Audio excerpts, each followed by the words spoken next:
All right, ladies and gentlemen, hello and welcome.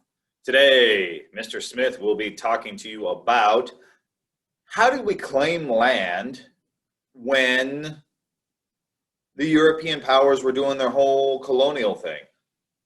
Okay, so this in particular, we're going to be talking about how did they claim land on the west coast of the United States during their early exploration years. Now, this doesn't just hold for our portion of the United States that we're talking about here today. This was the process that you would go through for a couple of hundred years from the time that Christopher Columbus explored all the way through until the early 1700s.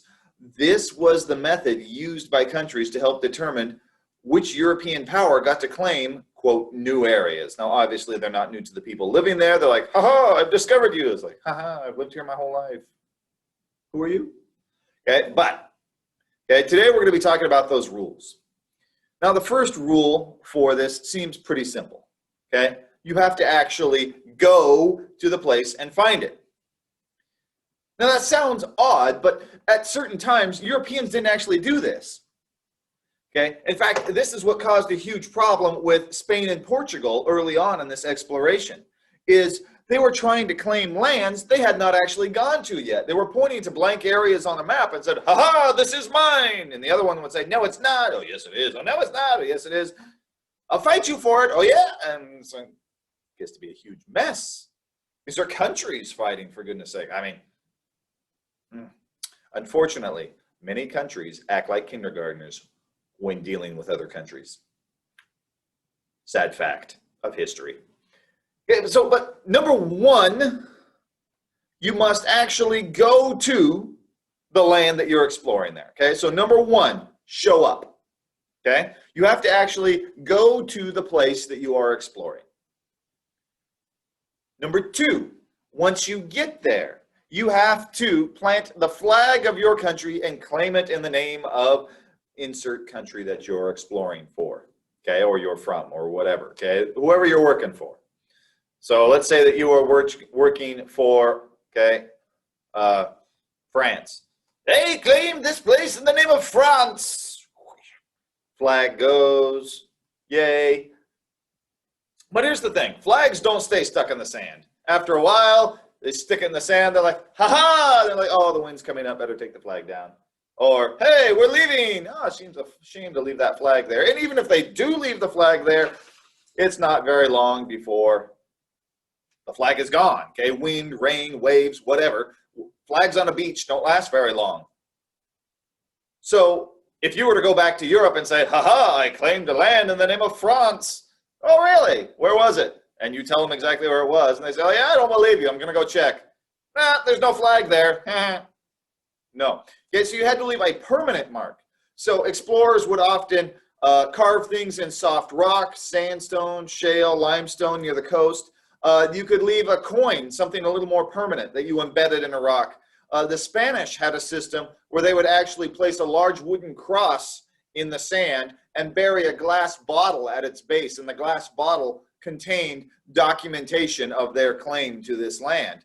So that if anyone doubted their claim, they could go and look for those and say, oh, yeah, okay, yeah, you were really here. So, again, how do we claim the land? One, show up. Two, you must leave a permanent mark of some kind that allows other people to go and validate your claim and say, yes, you really were here. Okay, number three, okay, you need to map it. If you don't draw a map of the area, it's really hard for people to figure out where exactly in the world you are claiming. So you got to map it, okay? Interesting thing here about maps, okay? And the interesting thing is this. If you find the mouth of a river, that's where a river hits the ocean, okay? Then if you travel, it was like a couple of 100 feet up the river, and you map the river, everything the river touches belongs to you. And every river that touches your river, all that land belongs to you. And all the rivers that flow into the rivers that flow into your river, all those lands that they touch belong to you, and so on and so on. So you could potentially claim huge swaths of land by claiming the mouth of a river, because everything that river touch and everything that touches things that touch your river, all of that belongs to the person who, or sorry, the country who claimed it. Okay, this happened with the Spanish and the Portuguese. Remember how I talked about they're claiming things on a map that's blank. They just put their finger on, I claim this, that's mine. Okay, so early on in this whole exploration thing, not long after Christopher Columbus, okay, Portugal and Spain are the two largest colonial powers. They're the two big powers with huge navies that are claiming far off lands for their people, and they are putting their own people there to rule it. And they're getting really unfriendly about this whole new world thing, right? And so eventually the Pope steps in and says, all right, yeesh, what's wrong with you people? We will draw a line on the world map. Now remember, there's huge chunks of this map that are not explored yet. They don't know what's there. They have no idea. He draws a line on a map that's blank in huge pieces of it. And he puts this line straight through the blank parts. And he says, Portugal, you get this side. Spain, you get this side. There. Claim what's on your side. This is the reason that Brazil is the only country in South America that speaks Portuguese instead of Spanish. Because you see, what happened was the mouth of the Amazon River, the second largest river in the world, the river with the most tributaries of any river in the world, the mouth of that river was on the side of Portugal's. It was on Portugal's side of the line. Barely, but it was there. Which means that when they explored it and they claimed it, everything that touched the Amazon and every river that touched the rivers that touched the Amazon and so on, all got claimed, which is why Brazil is such a massive, huge country that takes up a big piece of South America, okay? Because we drew invisible lines on a map for a place that we didn't know. Don't divide up things you can't see. Not a good idea. So because of this, okay, we've got these rules. So the whole claiming the mouth of the river thing is huge. And the funny thing is that even though a bunch of explorers go by the mouth of the Columbia, it's not until later on explorer, an American actually claims it. That gives the United States its big claim to the area. All of those people missed it. They could have claimed massive swaths of territory by claiming the Columbia. All they had to do was sail up it and map it. A little ways, but they didn't. So again, what do we need in order to claim land as a European power? Okay, we need 1, we have to go there. 2, you have to leave a permanent mark of some kind to prove that you were there. 3, you have to map it. 4, you have to actually make it back home and tell people what you found.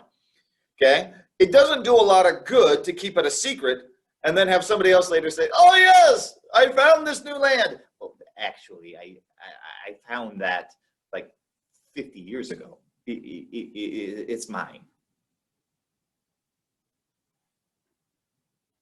Should have said something. Mine now.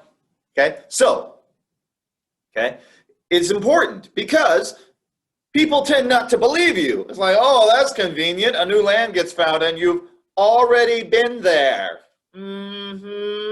Yeah, we believe that. Yeah, no. Okay, so you need to go there. You need to leave a permanent mark that validates your claim, that if anyone questions whether or not you went there, they can actually go there and find it and say, oh, yeah, you were here. Okay?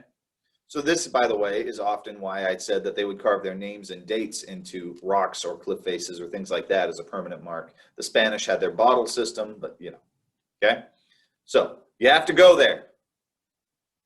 You have to leave a permanent mark. You have to map the area. You have to tell people about it. And last but not least, to make the land permanently yours, you need to have a permanent settlement there. Now, this does not mean that you send people to camp out there for 5 months and say, oh yeah, bye guys. No, okay? You have to create a permanent settlement there where people from your country go and live there. Now, some of those people may come and go, but the settlement itself must be permanent. Notice that a fur trapper fort does not count because everybody there was itinerant. They moved in and out, in and out, in and out, in and out, in and out all the time. This has to be everyday people, the common schmuck who goes and lives in this place, okay? So, what do you need to claim a piece of land for a European power back in the day? You need to go there. You need to leave a permanent mark. You need to map it. You got to tell people, and you need to have a permanent settlement where people from your country live there permanently. That, ladies and gentlemen, is how you claim land during the time of European colonialism. All right, ladies and gentlemen, thank you for listening. Please look at the assignment attached to this and read the directions. Have a good day.